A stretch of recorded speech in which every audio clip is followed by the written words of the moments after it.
Honorable working partners, guests, good afternoon. Welcome to today's seminar hosted by the Hong Kong Talent Engage Education Chapter, Primary School Selection Strategies and Secondary School Transition Planning in Hong Kong. First, I'd like to thank the Hong Kong Sheung and Ying College for their generous support for today's event. I am Kara from the Hong Kong Talent Engage and also the MC for today. This event will also be live streamed in English on the Talent Engage's WeChat video channel and on LinkedIn. We welcome both in-person and online viewers to ask questions during the Q&A session at the end. As a city that attracts international talent, Hong Kong draws outstanding professionals from around the world to pursue their careers here. Many of these professionals bring their children with them to settle in Hong Kong, so choosing the right school for their children and planning a smooth transition to secondary school are key concerns for parents. For today's seminar, we have invited representatives from the education sector to discuss Hong Kong's education system and school selection strategies. Without further ado, let's invite Mr. Jonathan Lai, Deputy Director of Hong Kong Sheung Education Services, to present to us a seamless educational journey from early childhood to secondary education in Hong Kong. Let's put our hands together to welcome Mr. Lai.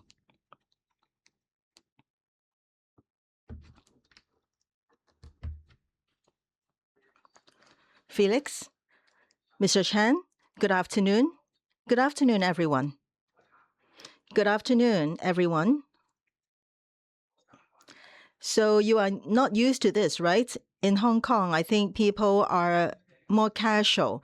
So thank you very much for this opportunity to take part in this event so that we can share with you about education in Hong Kong. So I will specialize on kindergarten to primary school, and then how to select primary schools, and then Principal Chen will talk from another perspective. First of all, so I am here. Well, how is the education scene in Hong Kong? First of all, for Hong Kong kindergartens, there are many types. Basically, so I think the targets are children 3 to 6 years old. So they can be admitted to kindergartens. So this is more or less the same as in the mainland. For kindergarten education, so it is not mandated by the Hong Kong government. So Hong Kong children can choose not to go into kindergarten. They can play for a couple of more years. But Chinese are more anxious. So when children are very small, they want them to be sent to schools. So this is the preference of Chinese people. For Hong Kong kindergartens in the past 100-odd years, so basically they are mainly private schools. The government has not established any kindergarten, not even one. So there is no government-run kindergarten, not at all. And 6 to 8 years ago, in Hong Kong, there was the thinking about whether Hong Kong can help the development of kindergartens. So at that time, or since then, the government has had resources for establishing kindergartens. Most kindergartens are privately run. And then in Hong Kong on the streets, well, most kindergartens will say that they are English kindergartens. What is that concept? So basically, you can draw an analogy. On the mainland, so there are English secondary schools and bilingual schools. So regarding bilingual schools, when your children are admitted to those schools, is the medium of instruction indeed English? No, Mandarin is used to teach English. So that is the so-called bilingual school. But in Hong Kong, for English kindergartens, well, English is given more importance. It doesn't mean that all teaching, all activities are in English. So actually, I came back from foreign countries, or many people come back from foreign countries. They speak in English. So there is English school foundation schools.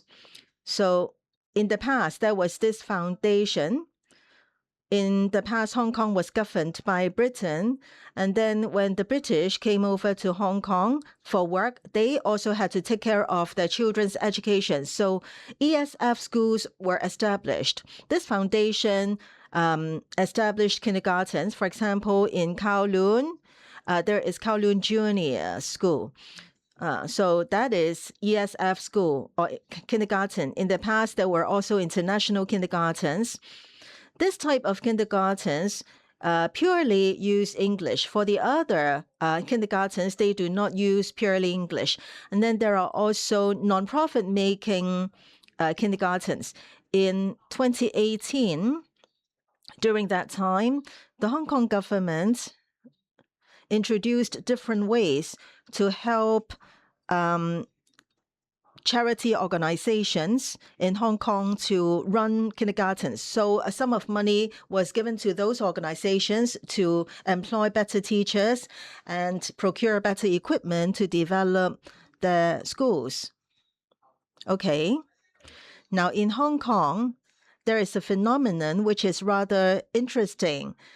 So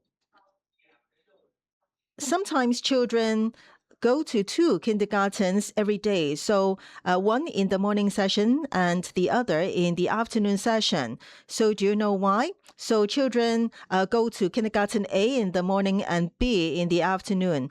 It doesn't mean that parents really want their children to learn. So it's just that parents have heard that kindergarten A is quite closely affiliated to Principal Chan's primary school. So if you send your children to kindergarten A, you will have better chance to get your children admitted to that primary school. And kindergarten B is also affiliated to another famous primary school. So some children go to 2 kindergartens every day. And then children in kindergartens, do they have to write? On the mainland, do they have to write? Yes. Actually, theories are such that they should not be asked to write, and there's not a need for writing in kindergartens. So the mothers, children's mothers, usually insist that children should be asked to write. So, okay, let's say in 2027 September, that is next year in September, okay, you plan for your child to come to Hong Kong and be admitted to primary 1. So then, around September, you can go to the kindergarten you like and get an application form. So just choose a kindergarten you like, and then you can make application. And if you fail, then what? Well, in January, there is another joint admission scheme. So then at that time, you can drop in your application form, and then lots will be drawn by the Education Bureau to see which school your child will be sent to. Now, you don't need to copy these notes. I have given the Hong Kong Talents Engage my PPT, so you can approach them. Okay, I won't go through the details. You can read them. But September is the main time point. Besides, you don't really need to go to the schools in person. You can apply on your mobile phone, right? Okay. Then for primary 1 joint admission. So we have heard people saying that there is the scoring system. So how is it administered? This is interesting. Now, you want your children to be admitted to different primary schools, and there are different scoring criteria. Let's say if the parents work in a certain primary school, or the kindergarten section or secondary section of that school, then you'll be getting 20 points. Or if the child has siblings studying in the same primary school or secondary school with the same address, then you get 20 points. If parents are school council members of that primary school, 20 points. If parents or siblings are graduates of that primary school, 10 points. Or if your child is the first child, then 5 points. You cannot use all these 5 items. You can only choose one of these 5 items to get the relative or corresponding points. Then that means maximum is 20 points. Now, let's say if you are a Christian or a Catholic, or you have the same religious affiliation with that school sponsor, then you'll get 5 points. So every year in August at St. John's cathedral, we see many parents coming over to make applications. And of course, in the process, well, of course, we can also talk about our religion. Well, many parents make use of this channel in relation to religion. I believe that there are also schools affiliated to Buddhism. Now, in Hong Kong, some parents, well, there are few parents who become Buddhist followers because of this concern. So there are more Catholic or Christians in this regard. Now, I think for Chinese, that is the way. Now, let's say if the parents are members of the social societies related to the primary school, you get 5 points. Let's say if you are a member of Poland Cook, then you will be getting points. Again, between these two items, you can only get the score of one of the items, not both. Okay. Finally, the age of your children is also important. Let's say next year in September 2027, your child needs to study. Then in September 2027, so he or she is already 5 years, 8 months to 7 years, then he or she can be admitted. Okay, right. So this is the scoring system. This is not easy, huh? So being parents are rather difficult. Okay, that's about kindergartens to primary schools and then secondary schools. Now, what are some categories of schools in Hong Kong? For example, we have government schools. Government schools. Teachers teaching in government schools are civil servants. There are grant schools. For example, Principal Chan's school in the past was grant schools. Now it is DSS, okay, type 4. Let me share a story. In Principal Chan's school, it has long history. Well, at the very beginning, it started not in Hong Kong, but in Malacca of Malaysia. So it was started by Morrison, a pastor, Christian pastor. And then in Hong Kong, there is this place, Morrison Hill, right? There, over there, there is a swimming pool commemorating this pastor. Now, for most grant schools in Hong Kong, they are either Catholic schools or Christian schools. Basically, there is no Buddhist school. Why? Only these two types? No, it is not because we are pro-foreigners. Well, at the very beginning, basically, the Christian or Catholic school sponsors established schools early in early days. So those schools are well established, and English is the main medium of instruction. And then we also have aided schools. In the 70s, these schools started to be developed. In early 70s, many mainlanders emigrated to Hong Kong in different ways. So all of a sudden, population grew.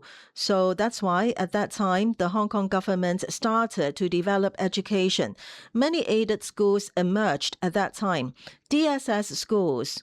So there were DSS schools before reunification. So there are 3 types of DSS schools. One is patriotic schools in our tradition. So for example, Sheung Middle School, Peiqiang Middle School, they are traditional patriotic schools. The second type is privately run schools. For example, Bo School in Yuen Long. It is privately run. And then the third type is like Principal Chan's one. In the past, it was grant schools. It was converted into DSS school. The 5th category is what I mentioned earlier, English School Foundation schools, ESF schools. And then there are also international schools. And the last type is private schools. In Hong Kong, if you read the news, in Hong Kong, there are more and more private schools which offer DSE curriculum. So usually they just rent 2 stories of campus to run school. And then the quality of these schools differs a lot. So these are the categories of schools in Hong Kong. For government schools in Hong Kong, there are 29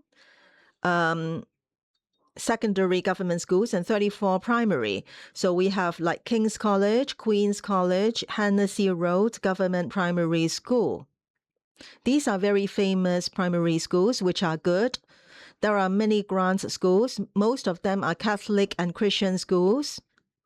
And many of them have more than 100 years of history. For example, Yan College. There is Yan College in Hong Kong and Kowloon. And then there is Ying Girls' School, LaSalle College. These are grant schools. DSS schools. For example, under Sheung we have DBS, DGS.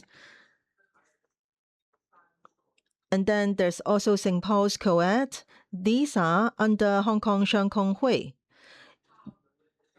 An interesting point is that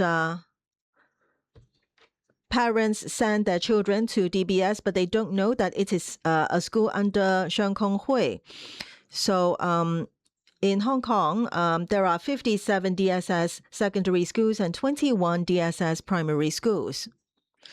And ESF schools, they have 6 kindergartens, 10 primary schools, and 5 secondary schools, and 2 through-train schools.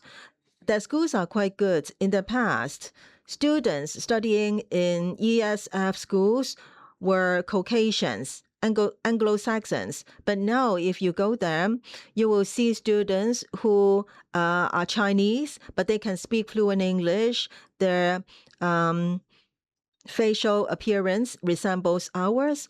Well, it's not easy to get in. There is long waiting queue. Okay, here you can see many international schools in this list. You can download my PPT and get the list.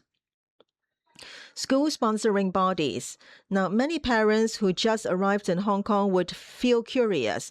Okay, so there are religious bodies, Sheung Hui, establishing schools, but then what about the hospitals like Park Oi Hospital, Yan Chai Hospital, Tung Hua Group of Hospitals? Well, are my children going to study in hospitals? Now, for Park Oi Hospitals, Yan Chai and Tung Hua Group of Hospitals, they are charity organizations. They do not only do education or develop schools. They also give help to, for example, hospitals. So in Hong Kong, there are 3 types of school sponsors. One is religious bodies like Catholic Church. Ming Oi, do you know what Ming Oi is as a type of organization? Ming Oi is actually a spin-off from Catholic Church. Ming Oi, Caritas. So Caritas, the Chinese character I means love.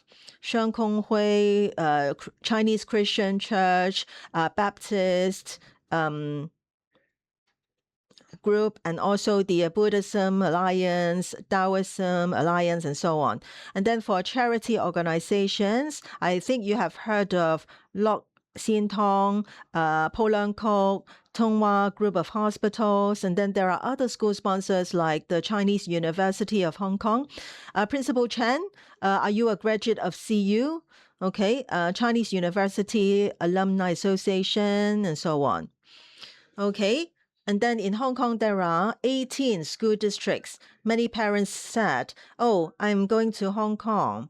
Which district is more convenient for me to make application?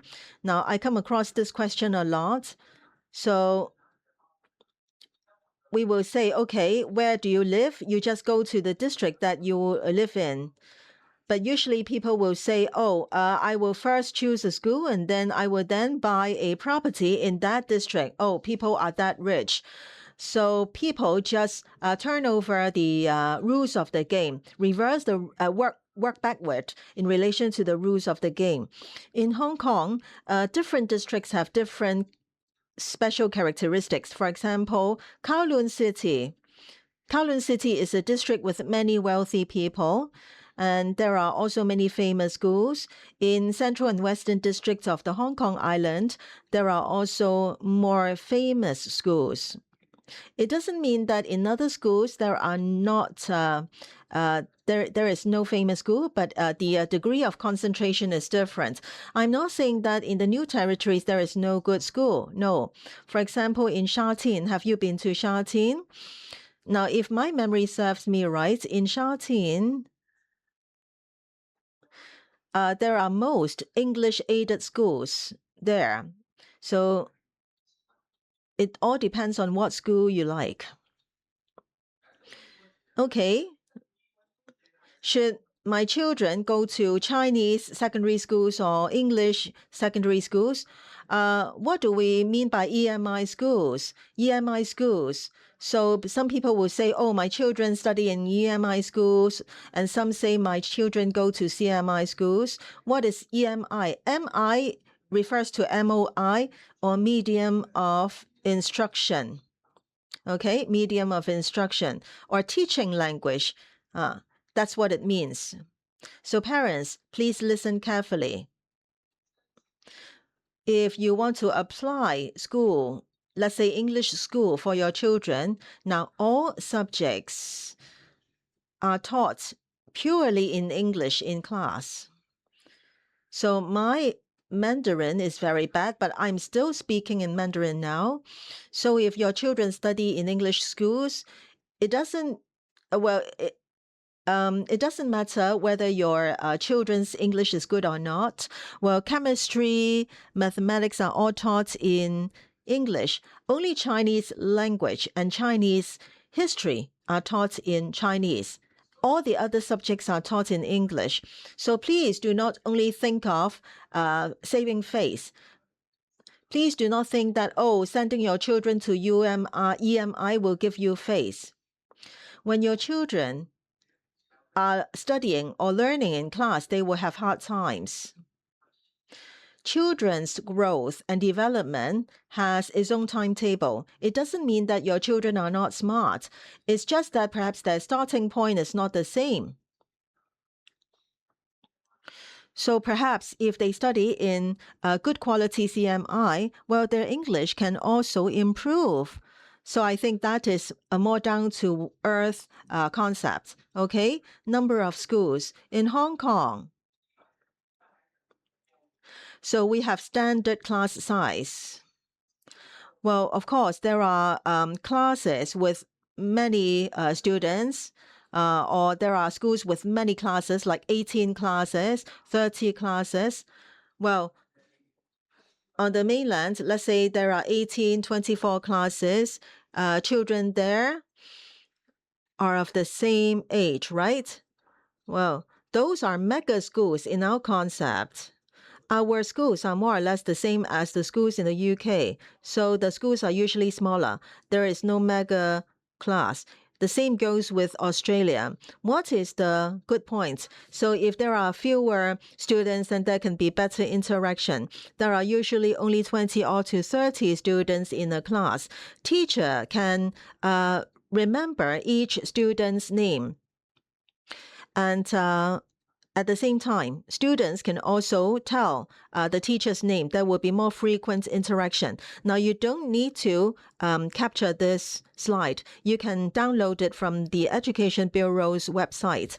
So from this slide, you can see that in Hong Kong, we emphasize a point that education is not only for the purpose of getting into university. The ultimate goal is not only to go into university, it's about people's growth. When children grow up, how can they become very responsible people so that they can take care of themselves as well as people around them, their families. So, okay, here you can see Chinese, English, mathematics, and also there are subjects like science and technology, and also personal, social, and humanity knowledge is also important. And then art and sports. These are also some of the subjects. In senior secondary, there are other learning experiences, encouraging students to go outside of the classroom, and they should go to the community to service and to learn. So it is not only about revising and drilling. In schools in Hong Kong,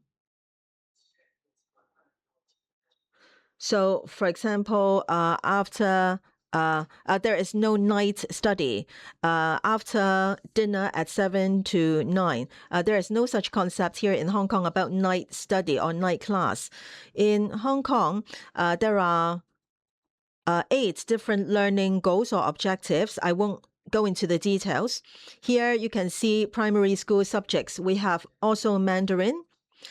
In Hong Kong, the younger generation can speak much better Mandarin than my generation. In my generation in school, there was no Mandarin subject. And then apart from sports, there is technology and also humanity, many different subjects. And then in junior secondary, civic education, economy and society. Now, much emphasis is given to Chinese history as well. Senior secondary, there are so many different subjects, very diversified. And see, you can see also that other learning experience under which students go out of the classroom. So there are many subjects for students to choose from. So I think comparing with the mainland, there are more diversified subjects for students to choose from, so less traditional. Okay, if you consider sending your children to Hong Kong to go into senior secondary, then there is this DSE exam. You may think that, oh, DSE is easier than the advanced examination in China. Well, if you are told so, then I think that person is cheating you. Well, the difference between the subjects, for example, the English subject, is quite big. On the mainland, composition examination, English composition examination only requires 120 words. Then you only need to write like 100 to 120 words. In Hong Kong, 400 words for each piece of composition, and students need to write 3 pieces. Now, 120 words in Hong Kong is only the secondary 1 level. So for mainland students, I think the English language subject is the biggest challenge. In senior secondary, there is Chinese language, English language, mathematics, and CSD. These are the 4 core subjects. What is CSD? Civic, education, and social development. And that is similar with the politics study in the mainland or in senior secondary. So it is about how society is run and how does the government carry out its work. And then there are 3 elective subjects, for example, the traditional physics, biology, visual arts, and so on. And then there is other learning experience. If you want to get into university, then for English language, Chinese language, you need there are 3 grades. The highest is 5 double star. And then in mathematics, there are 2 grades, CSD. You only need to pass it. So it is about pass or fail criteria. Okay, if you refer to this slide from kindergarten to primary school to secondary school, university, that's the pathway. If children come to Hong Kong for studying, then there is JUPAS. What is JUPAS? Joint University and Polytechnic Admission Scheme. So it is a joint admission scheme administered by all the universities in Hong Kong. If children study on the mainland in senior secondary, they can also apply to study in Hong Kong universities. Then they will go via the non-JUPAS route, but then competition is more intense. That's the concept. And then after secondary school, apart from going to university, there is also the associate degree program. Parents often ask the following question. Is it good to send my child to this school? So there are Band 1 schools, Band 2 schools, and Band 3 schools. Now, please be clear. Well, for schools, there is no banding. The Hong Kong government has no rules to demarcate the schools into band 1, 2, or 3. This is set by the parents only. So for primary school, so in primary 6, the child's education achievements will be looked at. So some schools admit more students with band 1 starting points and band 2 and band 3 starting points respectively. So that is how these schools may be categorized. So in band 3 schools, the students are always labeled as band 3, so there's no need to teach them. In band 1 schools, those students don't need to be taught, and then people will tell a joke that there is no need to teach these children. Of course, this is wrong. In primary 1, children may be a bit dumb, and then in primary 6, they are very smart. So children will change. So in Hong Kong, education is rather even or balanced. No matter which school children are in, teachers graduate from renowned universities. It's just that the starting point of different schools is different. So when you come to Hong Kong, please do not only consider your face. I'm not saying that face is not important. Face is important, but children's needs are more important. You have to look at their starting point. Well, even though people go to band 3 schools, that doesn't matter, because children will improve. So they may not be in band 3 schools forever. Even though your children are admitted to band 1 schools, they may decline in their attainment or achievements or performance, right? So government will give to each school a value addedness report. When primary school students are promoted to secondary 1, a score will be given to them. And then at secondary 3, there is another score. And then when DSE results are released, there is another score. So even though children have lower starting points at band 3, but then they may have advanced like 9 grades, then, well, that school should have confidence. Well, I am able to add value for children, right? On the other hand, there are children who may be downgraded, right? There are indeed such cases. So when you choose school, you can talk to the teachers and school principals and ask them about the value addedness report. So they will definitely tell you about it. If schools are more willing to share with you about their schools in Q&As, then you should have a peace of mind. If those schools are not willing to answer your questions, then, well, perhaps they need more room for improvement. The most important point is, let me emphasize, when you choose school for your children, it is a matching game. It is not only about a face. I think you should encourage one another. In Hong Kong, just now Felix asked, how do Hong Kong schools help mainland students? First, there is Cantonese class. Now, if your children are about to come to Hong Kong, I encourage you, please ask your children to watch Hong Kong's TV programs and listen to Hong Kong radio stations and practice Cantonese. Cantonese is a dialect in Hong Kong, and this won't change in the coming 50 years. I have stayed on the mainland for 3 years. In Dongguan, I started a school, and I am the founding principal there. I also organize Cantonese course. I said to parents there, in the coming 50 years in the Greater Bay Area, if you still need to speak Cantonese. Of course, Mandarin is necessary, and then English. English, Mandarin, and Cantonese. If you are fluent in these 3 languages, you won't have problem. Of course, if you can speak Japanese, it's even better. But if you can't, it doesn't matter. So children need to learn Cantonese.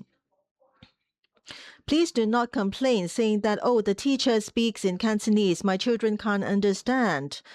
Well, this is not a proper requirement. If your children study in Australia or in the UK, will you say to the Australian principal and complain to him that, oh, my children can't understand because the teacher speaks English?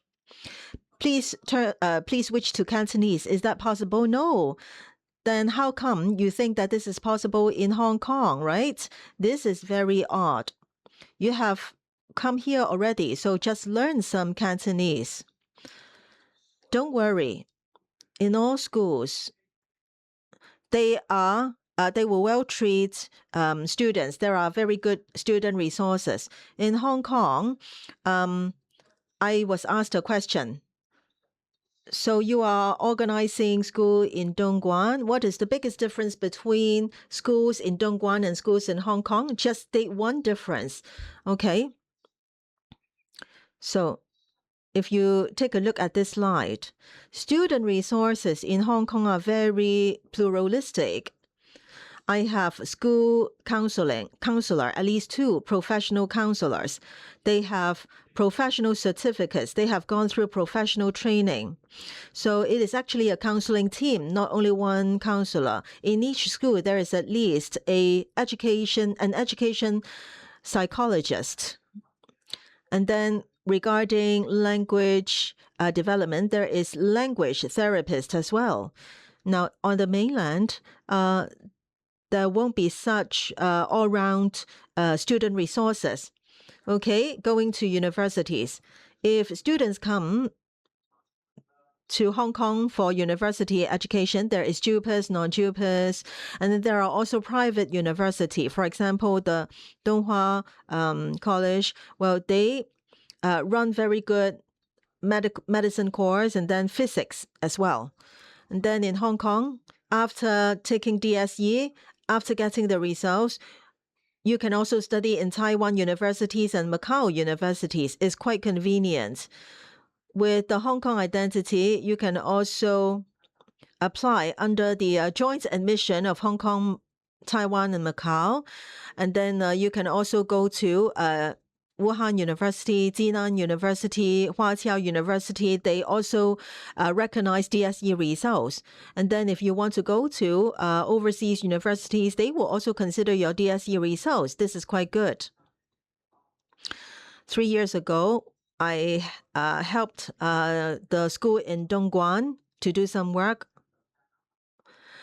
And then we always motivate and encourage people with this phrase, meaning you cross the river by touching the rocks, and then you should just try your best. Okay, so here's some advertising about Hong Kong Sheung Kong Hui. It is a big family. It is the same as other school sponsors. It is an organization with long history. We started to establish schools in 1851. St. Paul's College was our earliest school. But then I think we're later for 2 years as compared to the Anglo-Saxon college. And then for this building, this is the office of our bishop.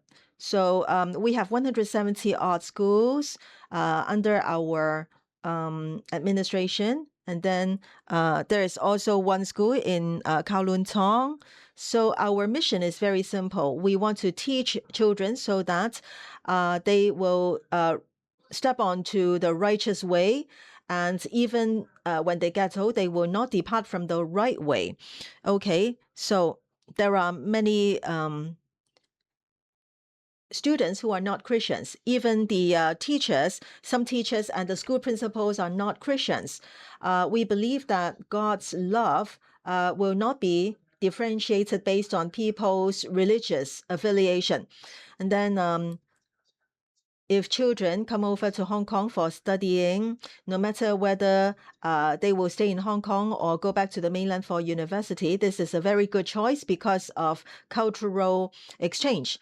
Now, there is Hong Kong culture, and then Hong Kong has deeper, broader contact with overseas. So I think this can broaden children's horizon. You may ask me a question. On the mainland, children write in simplified Chinese characters. So when they come over to Hong Kong, what will happen? Don't worry. In the past, when I took DSE exam, I could answer in simplified Chinese. It is not a must to use traditional Chinese, but you need to be able to read. Now, every Hong Konger can understand simplified Chinese characters. So I think if you come over to Hong Kong, you can encourage your children to read some novels in traditional Chinese characters, then they won't have problems. This is my WeChat account. Please feel free to add me. Okay, I'm given 30 minutes. It's almost time. So I will end my sharing here. So later on, we can talk further during Q&A session. Thank you all. Thank you, Jonathan, for your sharing. Please be seated.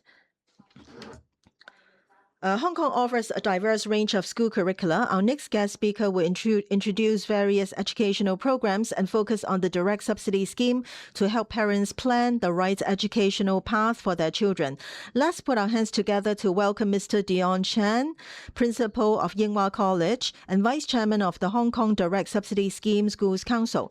His topic of presentation is Discovering the Hong Kong Education System. Thank you. Good afternoon.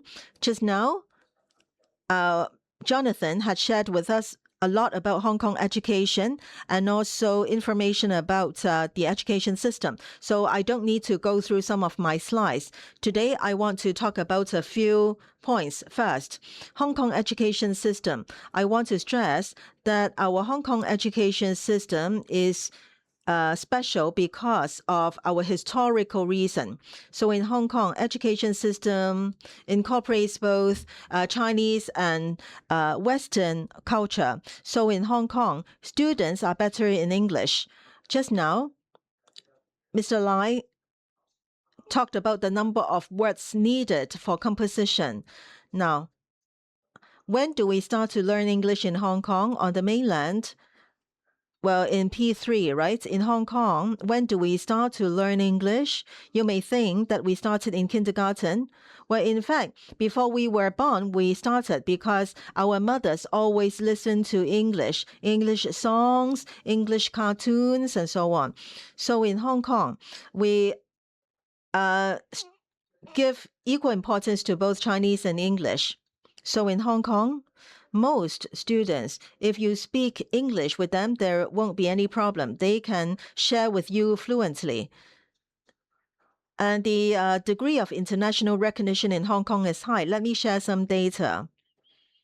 Comparing with mainland curriculum, we attach more importance to application. So can you apply knowledge you have in your daily living? Now, in the past 10 years, we always said that students' emotion and feelings are given much importance. So when mainland friends visit Hong Kong, they are of the view that our education here in Hong Kong is more humanistic. There is more human touch. Okay, regarding rankings of Hong Kong universities, in the past 10 years, you read about it a lot. We just had the latest data in 2027. So, okay, for Hong Kong universities, there are 8 government-funded universities offering undergraduate programs. 5 of them are already within top 50 in the world. The lowest ranking one is City University. Its position is 52. So in the past, we always set top 100 universities. In the future, or very soon, we can say that our universities are within top 50. And then last year, around this time, I said very loudly, last year, Hong Kong University is number 1 in Asia. Now we're number 2 in Asia. So, okay, in the past, we were only number 3. So this year, number 1 is a university in Singapore. So Hong Kong U is number 2. Tsinghua University and Peking University are number 4 and number 5. So, but then it's still good. Chinese University of Hong Kong, number 6, UST, number 8. So these are objective data. Globally speaking, it is not easy to get these rankings. So you can have an idea about education in Hong Kong. Now, regarding universities, well, when it comes to foundation education, there is no global ranking for primary, secondary schools, but you can refer to some data. This is a global survey done once every few years. So 100 odd countries took part in this PISA assessment. So see, you can see, there are many different criteria. The mass media and the education sector mention mathematics, science, and reading abilities the most. In Hong Kong, if you refer to the past 3 assessments, we hold quite high position globally. In the past few years, Shanghai and Beijing also took part. They are quite high in mathematical ability, and for English reading, they are not as good as Hong Kong, but they are improving. So Hong Kong education, comparing with different parts of the world, is very good. So then, when it comes to mathematics and science capabilities of students, in 2019 and 2023, this test is done once every few years. Hong Kong is quite top in the world, so within top 10. Then overseas and mainland parents should have confidence. In Hong Kong, tertiary education and also university and secondary education are quite good. TIMSS, there is one part on primary school. We are also on top position, but I won't comment too much about primary education. So education system of Hong Kong in the past, you might have heard of 7 years of secondary schools, but now only 6 years.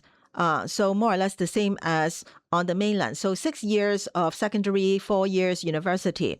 Now parents want their children to run faster than others. So they want their children to graduate 1 year earlier. Okay. Now, if there is this system, how many years do we need to study before university graduation?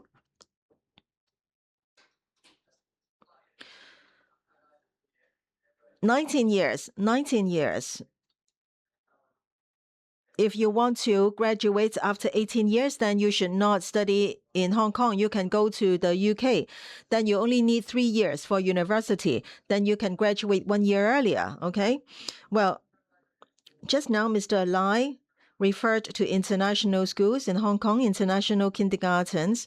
For international kindergartens, only 2 years, but local kindergartens last 3 years. So some parents send their children to international kindergartens and then send them to local primary schools. Then they only need to study 1 year less. But that is not the main point. The most important thing is whether the children are well prepared. Then let's refer to these numbers. Next year, if I come back for sharing, then these numbers will definitely change. These numbers are the numbers of kindergartens, primary schools, and secondary schools in Hong Kong. These numbers are from the Education Bureau. They were published in mid-July. And then there are 1,100 odd primary plus secondary schools. So overseas and mainland children coming to Hong Kong will definitely be able to get schools for themselves. So please do not blindly follow what the social media and the mass media say about famous schools and so on. A lot of the information is not correct. In Hong Kong and on the mainland and also other developed countries where they're saying we face the same problem, there are not many children. Let me share with you some numbers. Many parents want their children to get into secondary school so as to be admitted by universities. Is it difficult to get into universities? Not very difficult in Hong Kong as compared to the mainland. In the mainland, involution is very serious, but there is also involution in Hong Kong. In Hong Kong, there is more involution, but big involution on the mainland. Now, this year for DSE, there are 46,000 students taking DSE in Hong Kong. There are 15,000 university school places, subvented ones, and there are 3,000 to 4,000 non-subvented university places. So 45,000 students fighting for 15,000 university places. Is that difficult? A bit, 1/3, right? But of course, not all 46,000 DSE candidates can reach the university threshold. Every year, around 40% can reach the threshold. 40% of 46,000 is 20-odd thousand, around 20-odd thousand, right? So 20-odd thousand fighting for 15,000 school places, that should sound easier, right?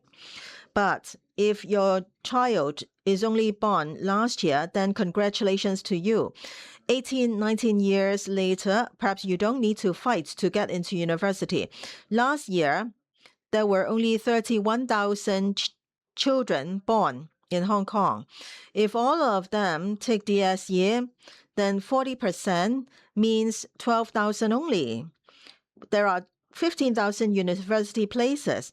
So, okay, this is simple. So you don't need to listen further, right? You can go back home.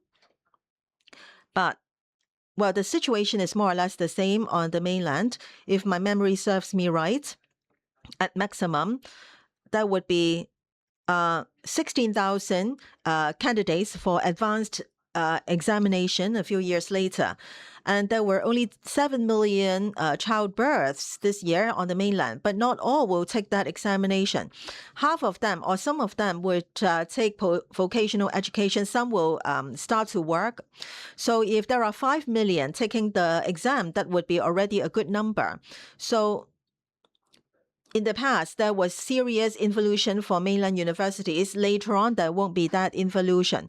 So this is a problem faced by many countries. So parents, you don't need to worry that much. So just now, Mr. Lai talked about different categories of schools. What is the biggest difference for government schools? Well, they are fully subvented. So students don't need to pay tuition fee. Education is free. So they only need to buy textbooks. Or, of course, they have to pay for their meals. Private schools and international schools are not subvented, so parents need to pay tuition fees. But then they only offer government-recognized curriculum. So then in senior secondary, students will have to take DSE. And private schools are such that, well, they are most flexible in the Hong Kong education system. As long as they do not breach the law, they can do anything.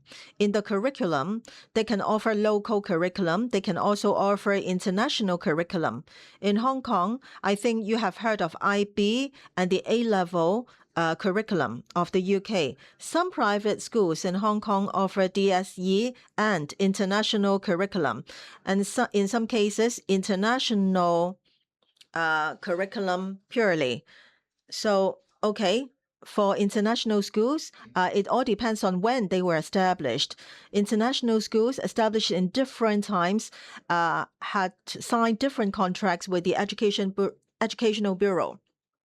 In Hong Kong international schools, Chinese is a must. But of course, the level is slightly lower than local schools.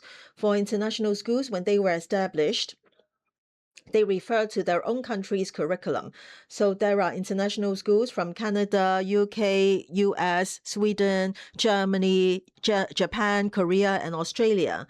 So there are many choices of curriculum in Hong Kong. And finally, there are DSS. I am from DSS. I think my opinion is that DSS is the best out of these 5 categories. Oh, Mr. Lai must be unhappy. Now, for DSS, from finance point of view,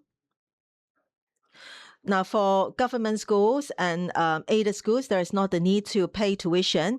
And then international schools and private schools are more expensive. DSS is in the middle. Okay, so we are semi-private schools. We get subventions from the government. At the same time, we can charge students tuition fees. I say we are semi-subvented. Now, not from the government. 80 to 90% of our resources are from the government. 10-20% from tuition fees. Different schools charge different fees. So today, I only have limited time. If I am to talk about curriculum, well, each curriculum needs 5 hours. So today I will be fast. So what are the differences among curricula? Now, for DSS, usually we offer these subjects. In primary schools, junior, secondary, Mr. Lai talked about these already. For DSS, DSS is the only type of schools in Hong Kong where we get subvention from the government. We can offer local curriculum as well as international curriculum. So if parents choose school, if you want your children to take international curriculum, then please go to international school and private school. Or if you want your children to take local curriculum, then government and aided schools are okay. But if you don't know what your children's future development is, should it be international curriculum or local curriculum more, then DSS is a good choice because you don't need to dictate the curriculum when your children are only very small. So we can wait till secondary 4 to determine whether your child would study international or local curriculum. So that means there are 9 years' time to look at your children's development. When your child is too small, you don't know what he likes and how his ability is like. Now, this is the list of subjects in my school. This is the DSE curriculum. As Mr. Lai just said, for DSE, well, there are 4 core subjects: Chinese, English, mathematics, and civil education. All students must take them. Besides, there are 2 to 3 elective courses. And then the red ones form one category, and then there's the green and purple category. In each category, children or students should choose one elective. If you are a pure science student, then you can choose 3 science subjects. However, if you like science subjects as well as Chinese history or literature, then you can also have some options. Not all schools offer so many electives. It depends on schools' resources. So I always remind parents, if you pick secondary school, you don't only look at secondary 1 and 2. You have to look at senior secondary and look at the number of electives available. Because in junior secondary, well, there are, of course, art subjects or science subjects, and there are children who like both. So if there are more choices, then when they get to senior secondary, it will be more convenient for them to choose subjects. Now, for DSE, the highest grade is 5 double star.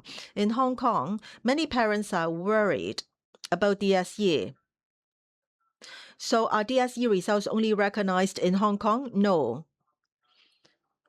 In Hong Kong, all universities and post-secondary institutes recognize them. The same goes with the mainland. Mainland universities also recognize DSE results. So students, if they want to apply to universities on the mainland with DSE results, they are exempted from the advanced examination. This is a very good arrangement. That is our state government giving support to Hong Kong. So in Hong Kong and all over the world, there are 1,100 odd tertiary institutions recognizing DSE results. Besides, DSE, comparing with other countries' curriculum, is very good. In Hong Kong, DSE curriculum is internationally recognized, right? And then for internationally recognized curriculum, well, usually the medium of examination is English. DSE can be taken in Chinese as well. It is still internationally recognized. So this is the good point about Hong Kong.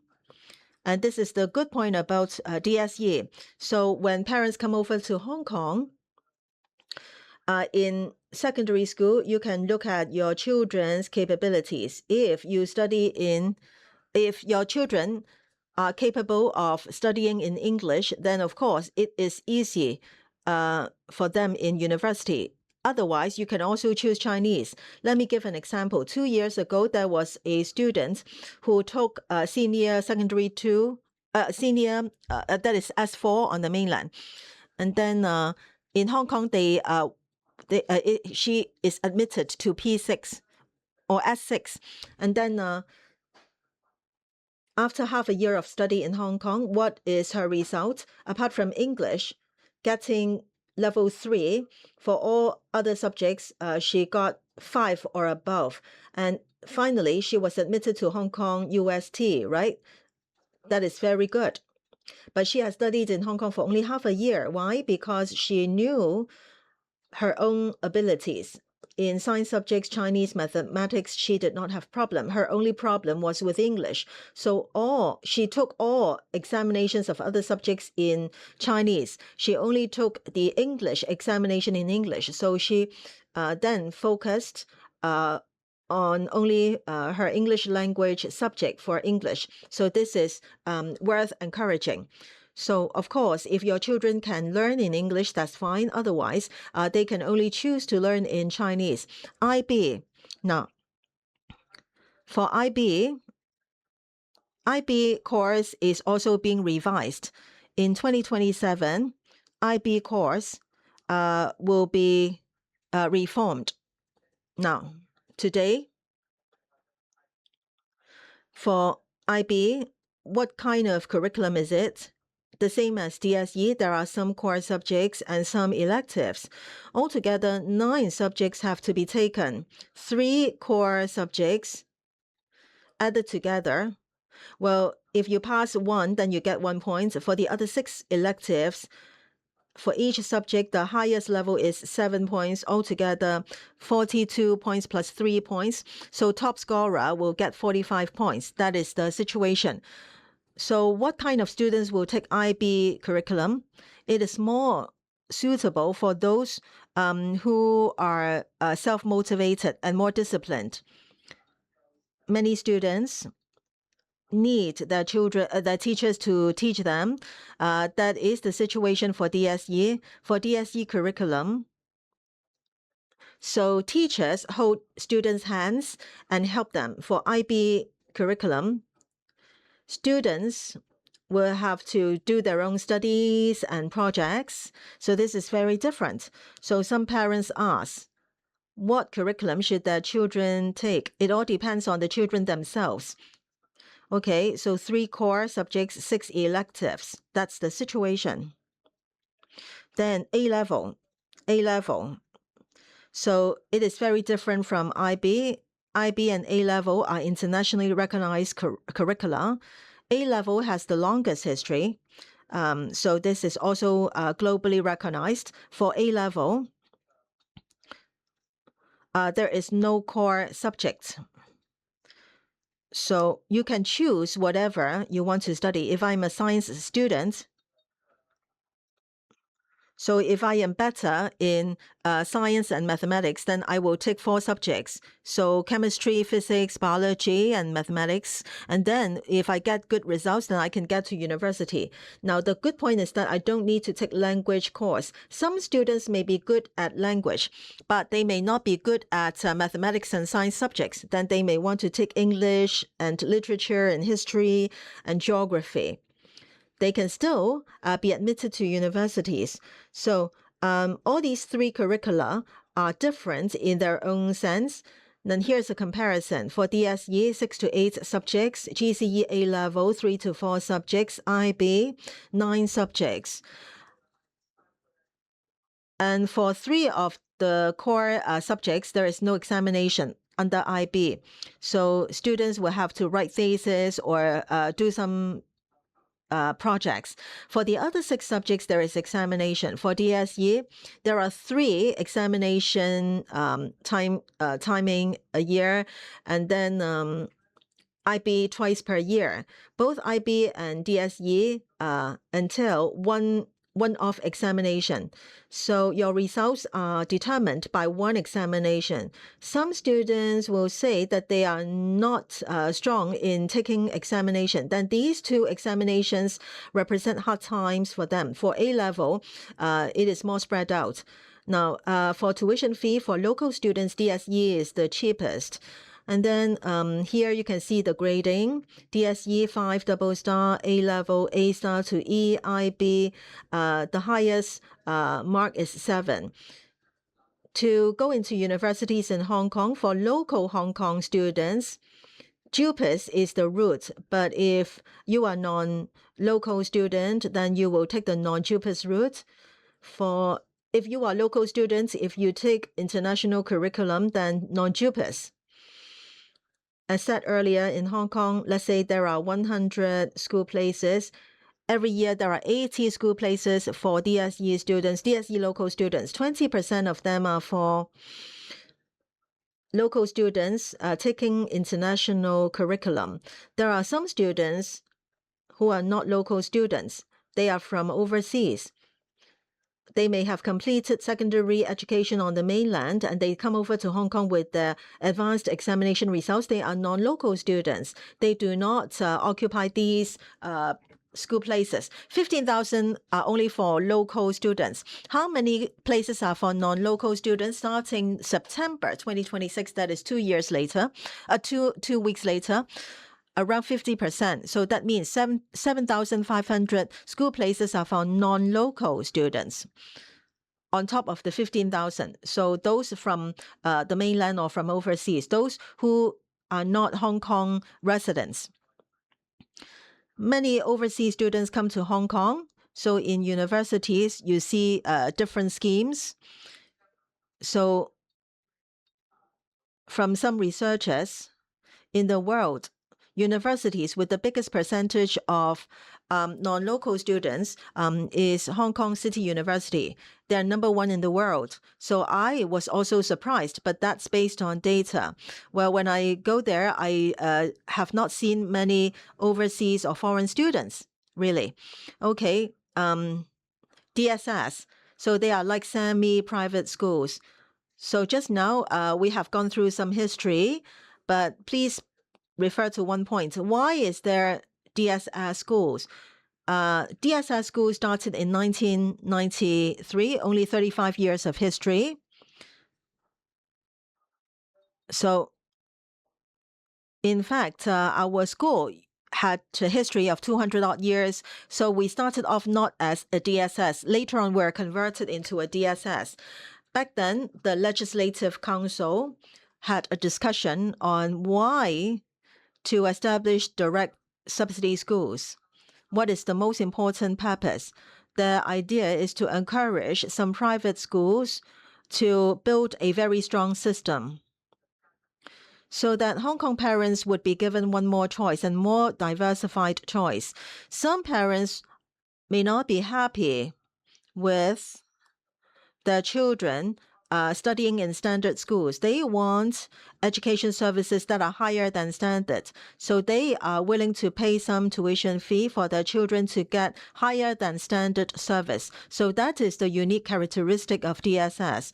So are DSS school good or not, or successful or not? So it is not determined by the Education Bureau. Within this passage, you can refer to the last sentence. So that is determined by parents.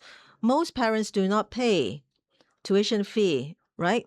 So in Hong Kong, there are 1,100 primary and secondary schools together.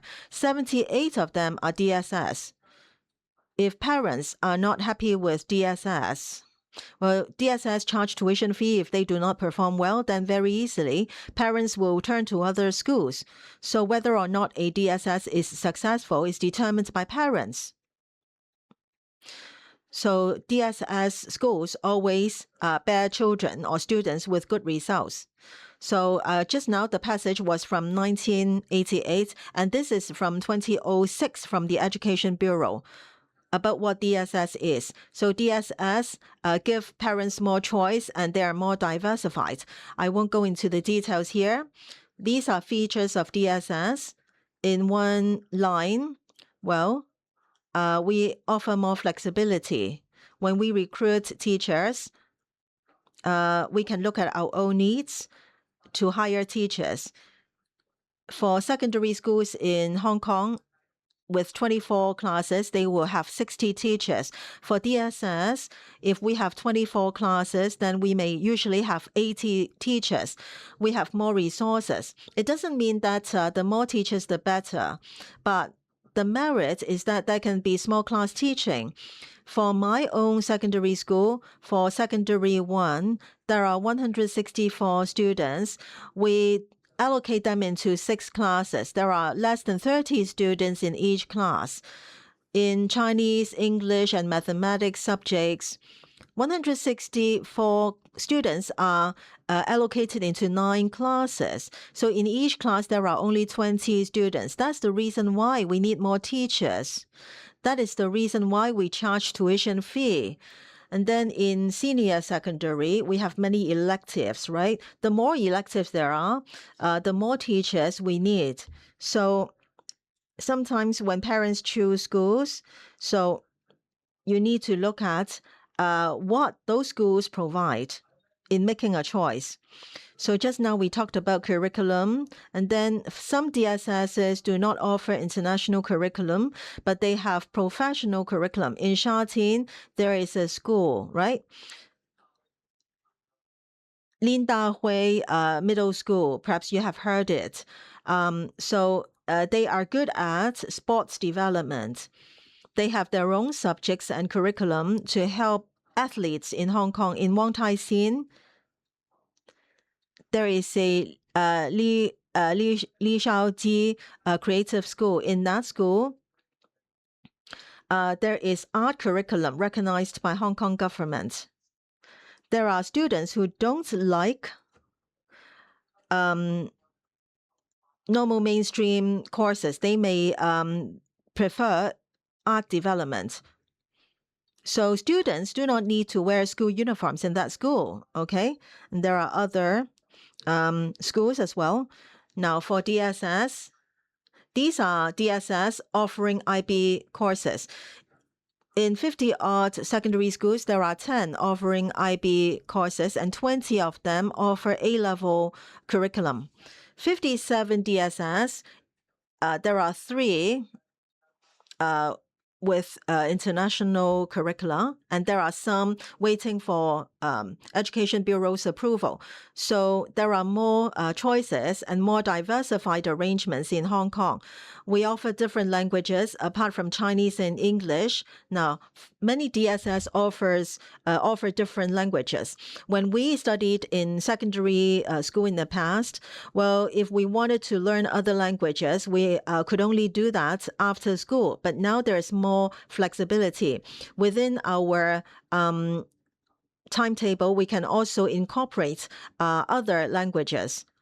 So after school, students can take up art and sports. For DSS,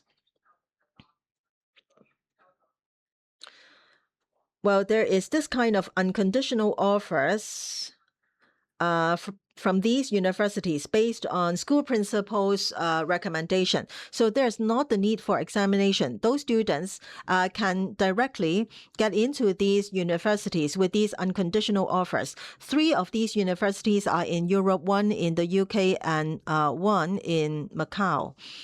So, 1 in Australia. So if your education performance is very good, then well, you can be guaranteed to get into these universities almost.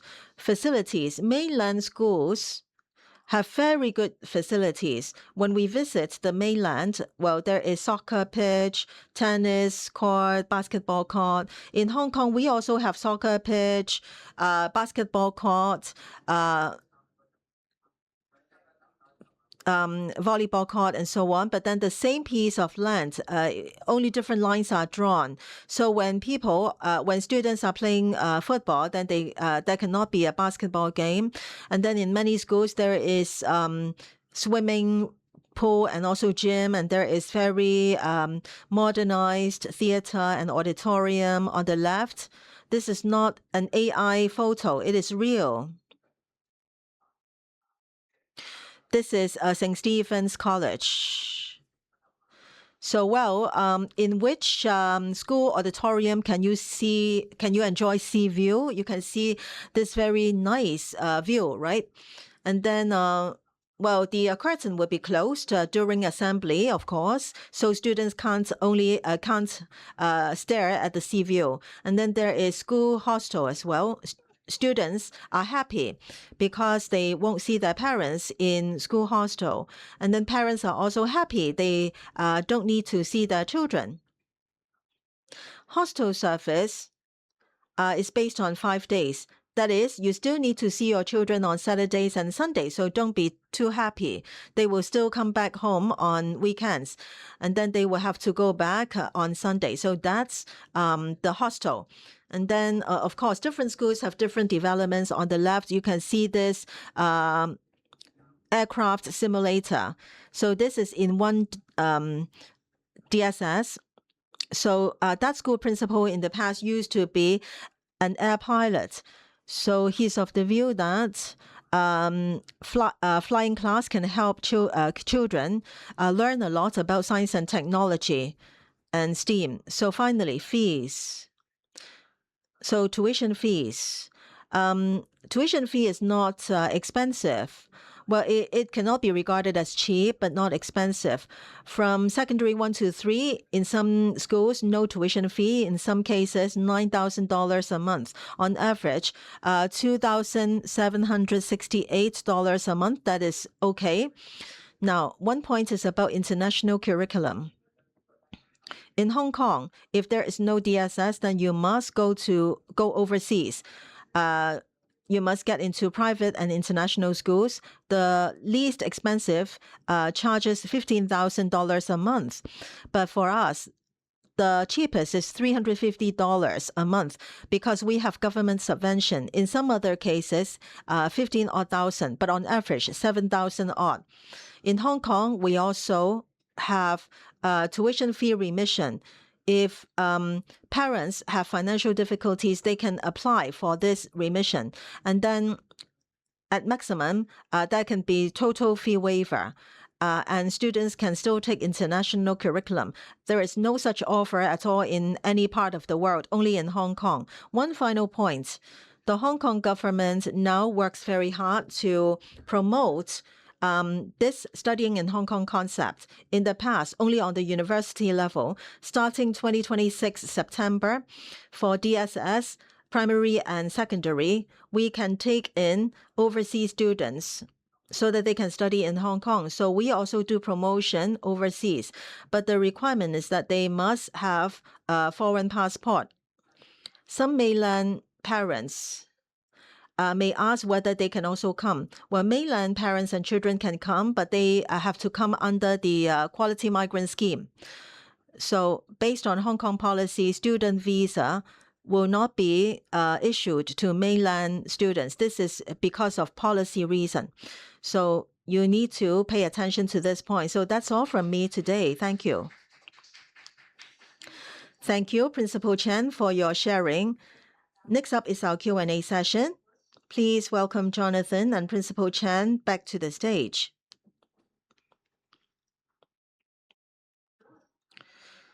So if you have questions, please raise your hand. Our colleague will pass you the microphone.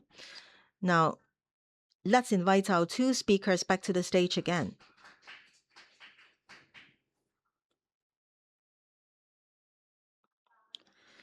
So any questions from the floor? Now, we have received some online questions, so I will read them out. First question is for Jonathan.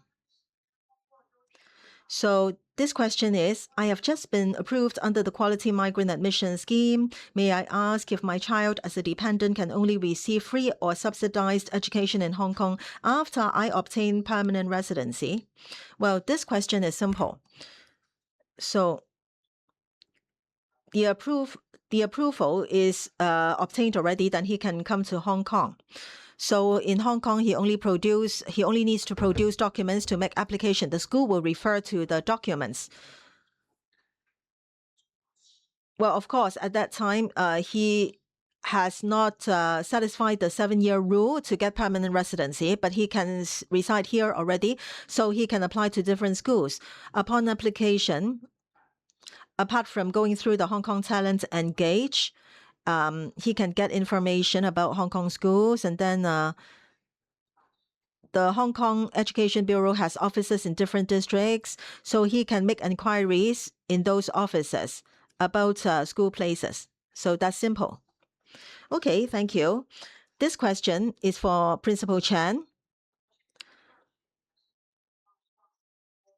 So how should one decide whether to pursue DSE or IB for further education? Does the choice of primary school type have a significant impact on whether a student will eventually pursue IB or DSE? Is it necessary to consider this from an early stage? This depends on children's personality. Some children are suitable for DSE and some are suitable for mainland advanced examination. So you don't need to decide too early. So you let your children to develop gradually. And when children are small, well, perhaps you already see that they are suitable for international curriculum. Then you can consider international schools, or you can first let your children study in local schools. If local curriculum is fine, then good. Otherwise, you can change at later stage. And there are many chances of change. So you teach children something, they will also change accordingly. Another idea is you can consider your own family's plan. So when children grow up, so perhaps they may want to study overseas, or they may want to work in other countries, then international curriculum may be more appropriate. Or your children will not leave Hong Kong in the coming 10-20 years, then DSE may be better. If you want to live in Hong Kong, your children will study in universities in Hong Kong. 80% of the university places are for DSE students. Then I think family planning is also important. Right, let me supplement. I think Principal Chen has made good points. Do you enjoy buffet meals? So you usually walk around and see what dishes are available, and you will also consider your own appetite. So Principal Chen has made good points. So just come first and take a look at your children's personality, and then children will improve as well. Besides, matching. This is a matching game. I can't say that IB is better than DSE, A level is better than IB. I can't say that, right? So there is is there any question from the floor? You can raise your hand if there is question. Principal Chen, I have a question. My child is in senior secondary in Hong Kong, and very soon she'll be in S5. So do we need to get permanent residence in Hong Kong in order to get school principal's recommendation letter? No. Well, if your child is already studying in Hong Kong school, then school principal can give her referral.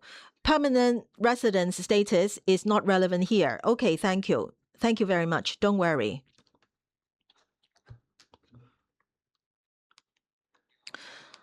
Greetings. My question is, my child came to Hong Kong last year. He is in K1 now. Very soon he will be promoted to K2. My feeling is that at different stages in different schools, English requirement is different. In some schools, English is the only MOI in secondary school. In some other schools, in primary already. So we are anxious. Now, my child is not does not have good English foundation. So at what stage or how should we choose school that is more appropriate for him?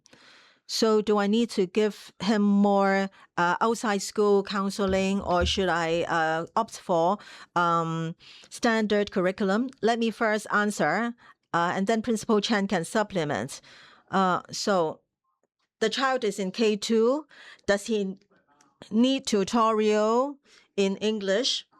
So first of all, in most primary schools in English, Chinese is the main MOI during primary school.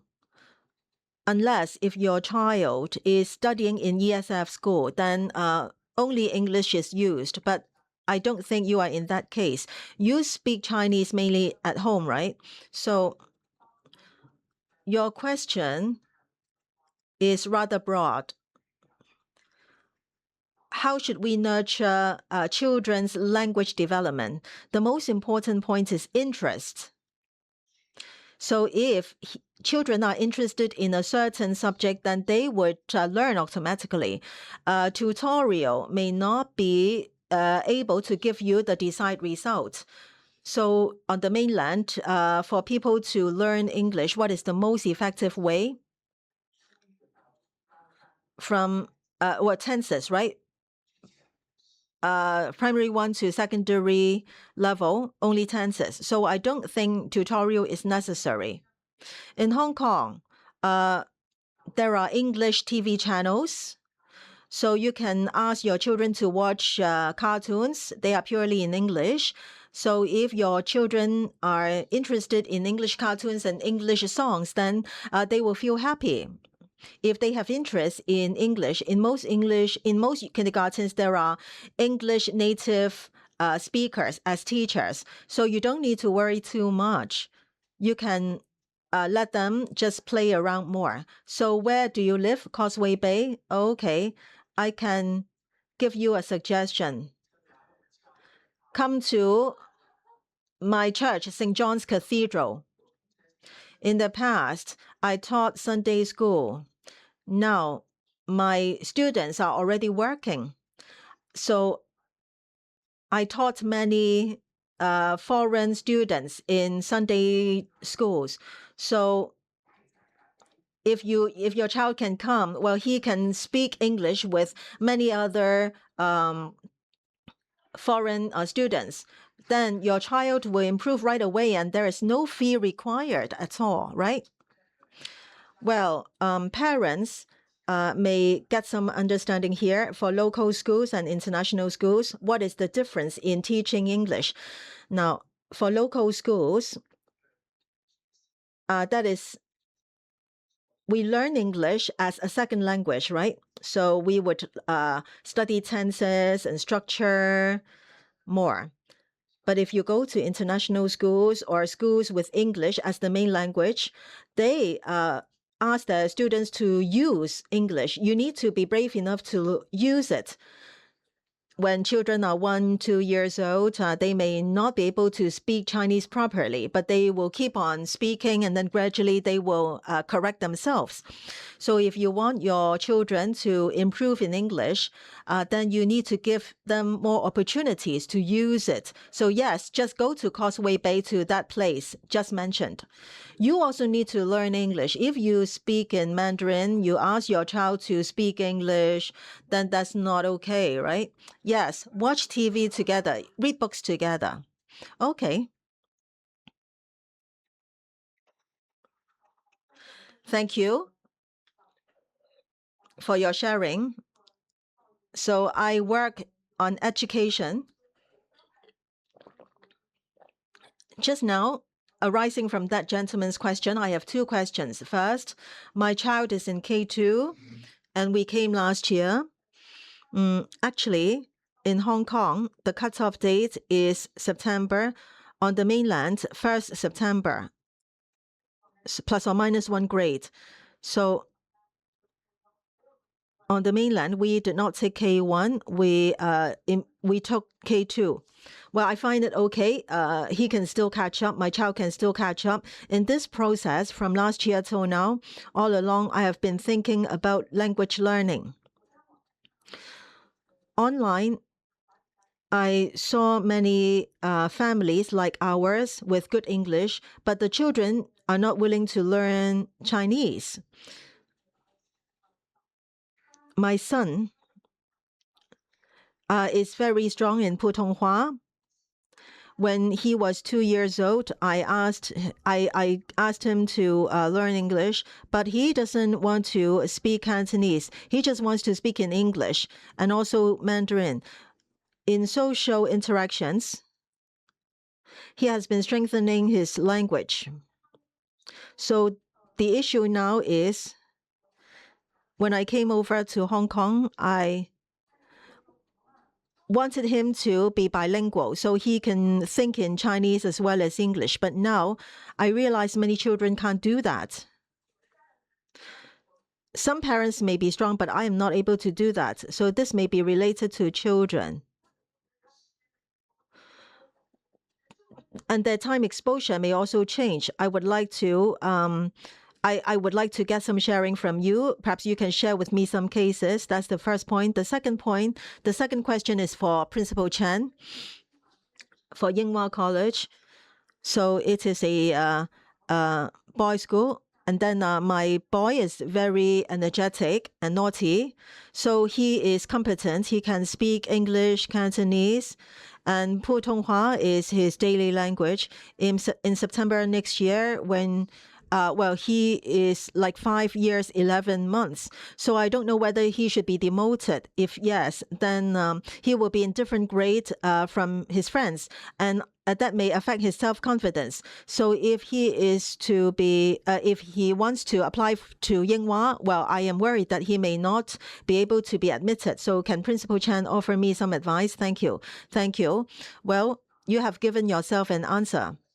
You know that your boy may have to be demoted, then his friends will not be around him. But you don't need to worry that much.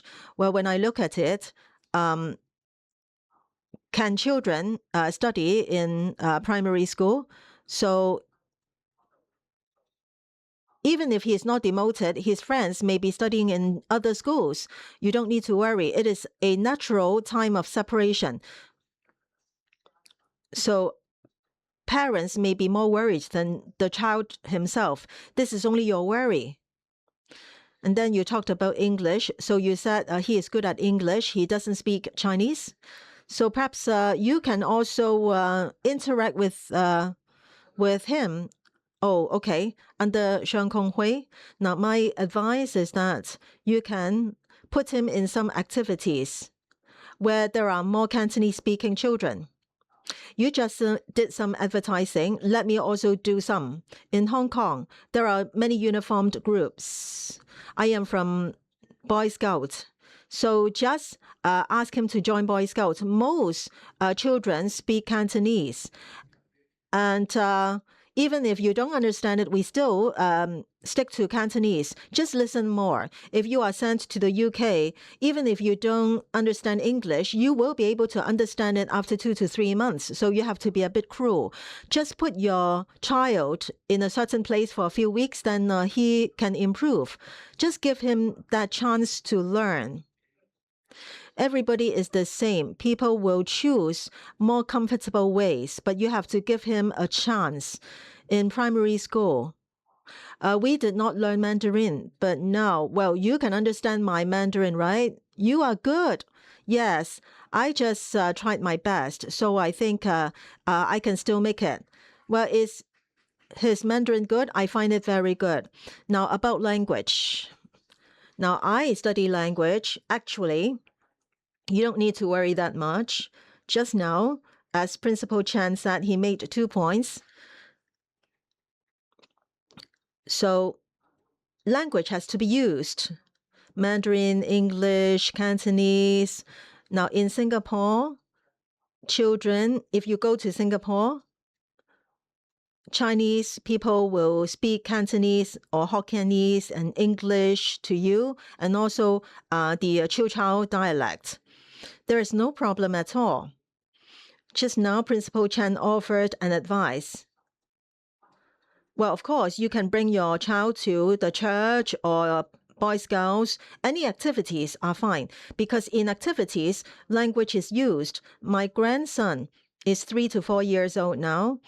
At home, his parents speak Cantonese to him, and when he is in school, he speaks English.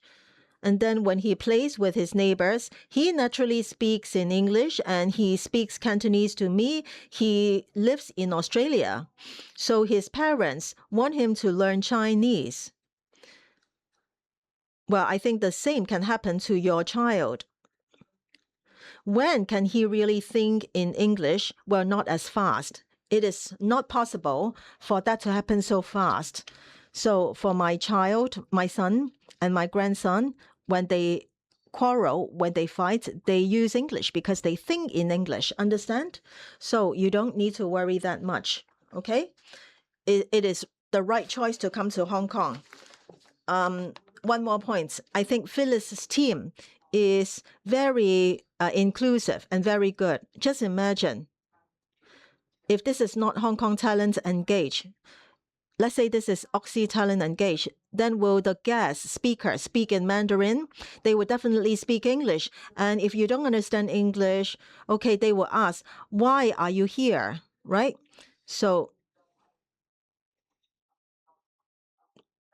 Donald Trump will ask you to run, right, or go. Hong Kong is very inclusive.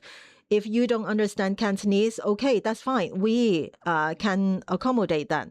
My Mandarin is not as good as his, but still, well, I can practice. So just come over to Hong Kong, practice Cantonese. I think if your Cantonese is more or less the same as my Mandarin, then that's good. Thank you for all the questions. And also thank you for the excellent sharing of our guests. This concludes today's lecture session. Once again, thank you, Hong Kong Sheung Kung Hui Ying College, for your support. Till 5 p.m. is networking session. You are welcome to stay and interact with our guests. Our next seminar will take place on the 27th of August about setting up business, strategies of setting up business and using AI in startup. And also smart transformation for SMEs. If you are interested, please enroll or apply in the Hong Kong Talent Engagers website. Please complete the questionnaire so that we can organize appropriate events for you in the future. See you next time. Thank you.